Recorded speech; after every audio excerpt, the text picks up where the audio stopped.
honor to be chosen as your running mate. Good evening. A surprise announcement for America, a stunning revelation for Alaska. Republican presidential candidate John McCain picks Alaska Governor Sarah Palin to join him on the ticket as vice president. We have several stories tonight, beginning with the announcement itself from Dayton, Ohio. Channel 2's Jason Moore joins us from our newsroom with more on this story. Jason? Steve, it was a shock to Alaskans, a shock to us here in the newsroom. It was even a shock to much of the governor's own staff who didn't know about this until early this morning. Senator McCain made the announcement in the battleground state of Ohio. Governor Palin flew in overnight, essentially sneaking out of Alaska without even her extended family knowing about it. John McCain says Palin is exactly what he and the country need. She's got the grit, integrity, good sense, and fierce devotion to the common good that is exactly what we need in Washington today. I've championed reform to end the abuses of earmark spending by Congress. In fact, I told Congress thanks, but no thanks on that bridge to nowhere.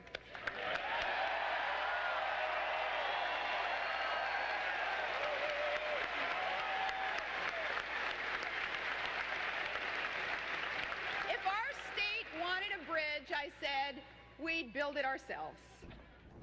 Palin also made an appeal to the Hillary Clinton faithful, saying women in America aren't finished yet. They can still shatter the glass ceiling. The Obama campaign, meanwhile, were quick to attack Palin's experience, saying someone with no foreign policy experience being one breath away from the presidency. Yeah, no, Jason, the Palin pick follows what's been described as a blockbuster speech by Barack Obama last night. Will this be enough to dampen the momentum the Democrats had following their convention? Well, Steve, it will no doubt help. Obama's speech had more television viewers than the opening ceremonies of the Olympics. 38 million people saw it. But the political topic of the day is not, wow, that was a good Obama speech. The topic today in America is, who is Sarah Palin? Jason, thanks very much. Jason Moore from the newsroom tonight. Well, if the news out of Ohio caught you by surprise this morning, you were far from being alone. Governor Palin's family also seemed to learn about the historic decision right along with the rest of us. That includes the governor's parents. Channel 2's Lori Tipton sat down with Chuck and Sally Heath at their home in Wasilla. She joins us now from our Valley Bureau with more on this story. Good evening, Lori. Good evening, Steve. Chuck and Sally Heath were on a hunting and gold mining trip yesterday, but high waters kept them from making it to their camp, so they decided to come back home. And if it had not been for that, the proud parents would have probably missed out on the big announcement. At their home in Wasilla, the phone rang practically nonstop all morning. The couple say they got in very late last night and were awakened at 4 a.m. when a family friend called to tell them to turn on the television. According to the Heaths, they were just as surprised as the rest of us. Their daughter had never mentioned it to them. Chuck says Todd Palin did tell him to listen to the radio while they were on their hunting trip, but did not say why. Sally told us her daughter has always shown an interest in politics. Very interested in how government works, from local to nationwide. She just had an interest in it. She was so determined. Anything she undertook, whether it was sports or studies or politics, just put her nose to the grindstone on everything she did, yeah. The Heaths also told us that today marks the 20th wedding anniversary for Governor Palin and her husband Todd Palin, and Sally told us that she had left a card for them on her kitchen counter that they were supposed to pick up while she and her husband were away on the hunting trip, but they didn't seem to make it by the house before they went to Ohio, and so now Sally says that they'll just have to take the card with them when they head south to go see Sarah. So the Heaths are going to be heading south to join up with their daughter, it sounds like. Well, that's what Sally told us. They weren't sure when or how they were going to get down there exactly.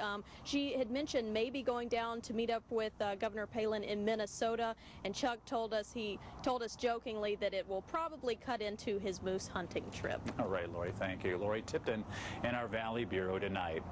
Well, one of the toughest things to do in politics is keep a secret. So just how did the McCain campaign do it? How was it able to keep such a momentous decision so quiet from so many?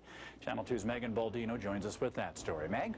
Well, Steve, as we've been saying, just about everyone was stunned. I don't know how you heard, but I got a text message from Chicago this morning around 6 a.m. AK Gov VP, question mark, question mark, question mark. I immediately turned on the TV and saw all of the national news. Sarah Palin's staff here in Anchorage says they were inundated with calls around 5 a.m. this morning. They did not know it was coming. So just how did it all shake down? According to McCain campaign spokesman Ben Parrott, Governor Palin and Senator McCain spoke Sunday while she was at the fair. Now, her staff knew that, but they didn't think much of it. Then McCain's staff said she flew to Flagstaff, Arizona Wednesday and met with senior staffers at the home of Bob Delgado, the CEO of Cindy McCain's family business, Hensley Corporation. Then Thursday morning, Senator McCain and his wife met with Governor Palin, and the formal offer to join the ticket was made and accepted. Senator McCain flew back to Phoenix. Palin made her way to Middleton, Ohio. Now, her family in Alaska flew there late Thursday, and the kids were told they were attending a surprise anniversary party. Her staff says they had no idea until very early this morning. I was pleasantly surprised because I was so excited that Alaska's story is going to get told nationwide. I just let out a whoop of happiness, I have to say. I didn't sense momentum growing, so you know, I knew that there was speculation about her, but I didn't have any indication that it had reached this point. This team knew that how important this was to Senator McCain and knew that how critical it was to keeping this secret. So, you know, making sure that we maintained the secret as best as well as we did. And also, Steve, the Palin family was staying at a hotel in Ohio, and they were placed under a different name so as to not give any hint or clue that they were staying there. Pretty amazing. So Meg, just we find it so hard to believe her staff didn't know what was going on. That's unbelievable to me. Well, I know now that we know that she was actually gone since late Wednesday night, presumably after she signed the AGIA bill.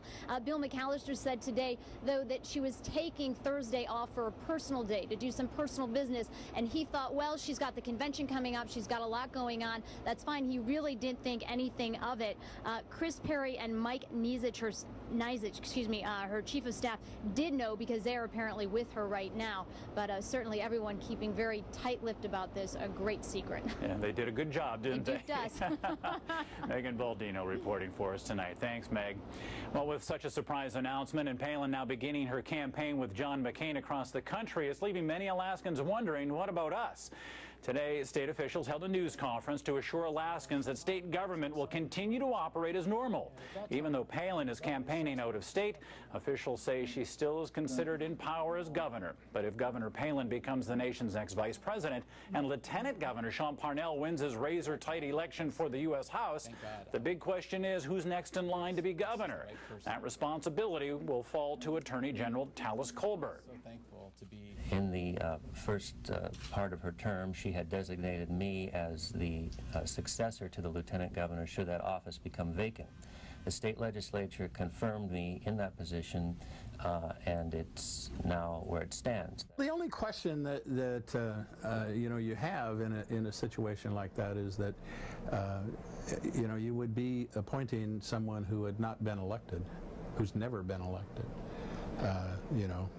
So it's basically an administrator, as opposed to, say, you know, going to the Speaker of the House or President of the Senate or something like that.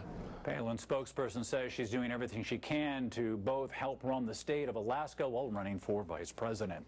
Well, surprised, shocked, and very happy. That's how most people we spoke with today say they felt after learning that Alaska's first female governor is now the Republican on the Republican ticket for vice president.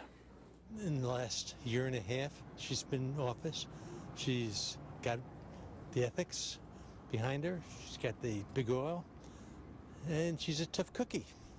I like that in a woman. I think it's great. Yeah, I think she did a great job. I listened to her speech. It should be proved to be a very interesting campaign for both sides. She's for the people. Yeah, she speaks for the people. She's been there. She's living the life of the people. And that'd be good for McCain. You know, even though he's a war hero, war veteran, and all that stuff, she's the mother of Alaska to me. I love her. She's just so honest, down to earth, and what she says is what it is. She tells it like it is, and yay, Sarah!